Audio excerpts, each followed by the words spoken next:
The NBA Finals tip off June 4th. Question is, will the Warriors represent the Western Conference in the 7-game series? Last night, the Warriors beat Utah for their 56th win of the season, far away from setting the franchise record that was set back in 1975 and 76. 1 year earlier, the Warriors won the NBA title against the Washington Bullets. Jamaal Wilkes was the 11th overall pick that season. Jamaal Wilkes, NBA Rookie of the Year for the Warriors in 1975. He was a member of the Warriors' only NBA championship team. He won 3 more as a member of the Los Angeles Lakers. He won 2 NCAA titles under the great John Wooden, and he is a member of the Basketball Hall of Fame. Joining us now in studio, Jamaal Wilkes, the great Jamaal Wilkes. And you retired in 1985, but you were not inducted into the Naismith Basketball Hall of Fame until 2012, I believe. And I always wonder if it was because you were overshadowed by other great players. I mean, obviously Magic Johnson. In fact, your best game ever was overshadowed by Magic Johnson's, one of his best playoff games. But also Kareem Abdul-Jabbar. Do you think that's why it took so long? I think it's a combination of factors. I think that's one factor, that I was played with great players, and therefore, you know, who really gets all the credit was always an issue.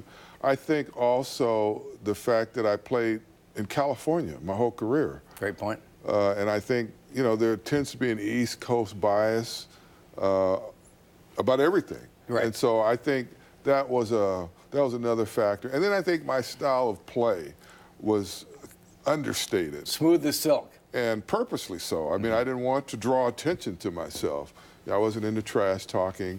When I went to shoot a layup, I shot it off the glass. I didn't slam dunk it because 2 points was 2 points. So I think those 3 factors was why it took so long. You are here. You're actually in town because the Warriors are having a reunion of their only championship team, 74-75. And it was one of those, it is called by many as the greatest upsets in the history of sports, because the Warriors, by preseason prognostications, were expected to finish 4th in their division. Yes, right. So when you look back on that particular championship, you had 4. Where does it rank? With UCLA and the Lakers, I played with really, I mean, a team of superstars, and we were expected to win. And fortunately, we did. With that Warrior team, we were picked to finish 4th in our division. The team hadn't done much, you know, the years previous to that. We had one true superstar in Rick Barry, but even he was a bit controversial because of, you know, his tirades and so forth and so on.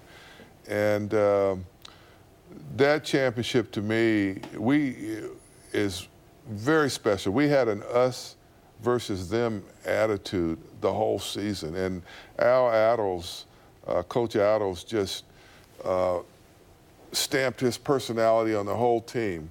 I mean, we weren't afraid to work, roll up our sleeves and get our hands dirty. We were fast, we were smart, we played good defense. You know, we kind of resembled his career, his 15-year career. There was one incident I have to ask you about because you're complimenting Al Attles, and rightfully so.